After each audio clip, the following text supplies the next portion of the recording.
Nabi kata kalau roh itu su'ul khatimah, hak ni kita tak mau tuan-tuan, kita tak mau. Kerana siapa yang mati dalam keadaan su'ul khatimah, ketahuilah sesungguhnya kehidupan dia selepas mati itu sangatlah sukar. Mesti susah. Dia tak ada peluang untuk hidup dalam keadaan yang senang dan bahagia. Mesti susah. Nabi kata apabila roh itu mati dalam keadaan su'ul khatimah, jasad itu, maka malaikat maut akan turun dengan rupa yang bengis dan garang. Dan awal lagi bila malaikat turun dia cabut nyawa kita, kita nampak dah rupa dia dengan pasukan malaikat azab, kita tahu dah habis dah, mati dalam keadaan su'ul khatimah, habis dah. Tuan-tuan boleh taubat ke? Tak ada dah. Sampai bila? Selama-lamanya. Kot baru nak kulun baca Quran dalam alam barzah boleh tak ustaz? Dulu sibuk ustaz, macam-macam kenuri orang nak kena pi. Anak sakit takkan nak biar, nak kena hantar ustaz, tak dan baca Quran, tak dan semayang, tak dan.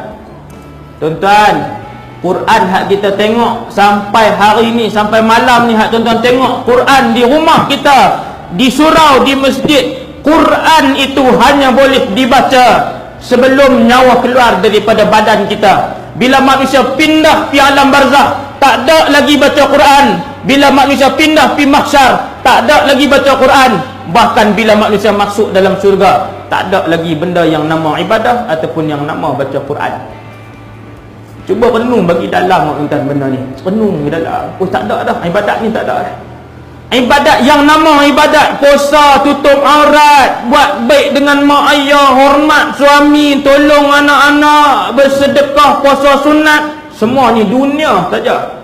Di dunia sahaja. Lepas pada roh keluar, tak ada lagi benda yang bernama ibadah. Itu sebab pasal orang soleh kalau dia semayang dia panjang. Sebab dia tahu kalau itu solat dia yang terakhir, maka rukuk dan sujud itu adalah yang terakhir dalam hidup dia. Dia tak jumpa dah rukuk dan sujud dalam alam kubur, dia tak jumpa dah rukuk dan sujud di padang mahsyar. Bahkan dia tak akan jumpa dah rukuk dan sujud di dalam syurga Allah. Ketika mana penduduk syurga dibawa ke satu tempat untuk melihat wajah Allah, Allah pun mempamerkan wajahnya dengan cara yang layak yang kita tak tahu. Waktu itu semua penduduk syurga sujud kepada Allah. Lalu Allah arahkan, angkat kepala kalian, ini syurga, tak ada ibadat dah.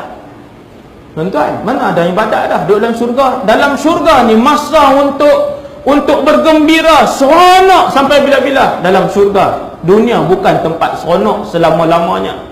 Sebab tu jangan berasa rugi kalau banyak luang masa untuk baca Quran. Jangan berasa rugi kalau luang banyak masa untuk berzikir kepada Allah.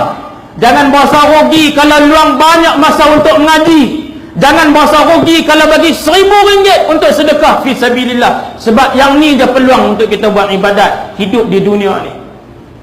Reti tuan-tuan, fikir bagi dalam. Tang ni saja ruang dan peluang kita. Kalau esok malaikat maut hari ni yang terakhir bagi kita untuk buat semua jenis ibadat. Sebab tu sahabat kalau dia pegang lembaran-lembaran Quran, tak baca lagi, renung huruf-huruf Quran, sudah membuatkan mereka mengalirkan air mata. Tak ada, lepas ni tak ada dah. Ni je ada. Bila sahabat dia pegang Quran, renung huruf tu saja telah membuatkan dia rasa rindu kepada Allah Azza wa Jalla. Sebab dia reti bila malaikat mengambil nyawa, tak ada dah nak pegang lembaran ni, tak ada dah. Tuan-tuan faham tak pasal para ulama orang soleh lama baca Quran dan semayang sebagainya? Pasal ni, pasal itu yang terakhir. Pasal itu yang terakhir. Sebab tu rukuk mereka lama, sujud mereka lama sana. Jadi kalau malaikat maut mai turun dengan rupa yang bengis, habis kita tuan-tuan, habis kita.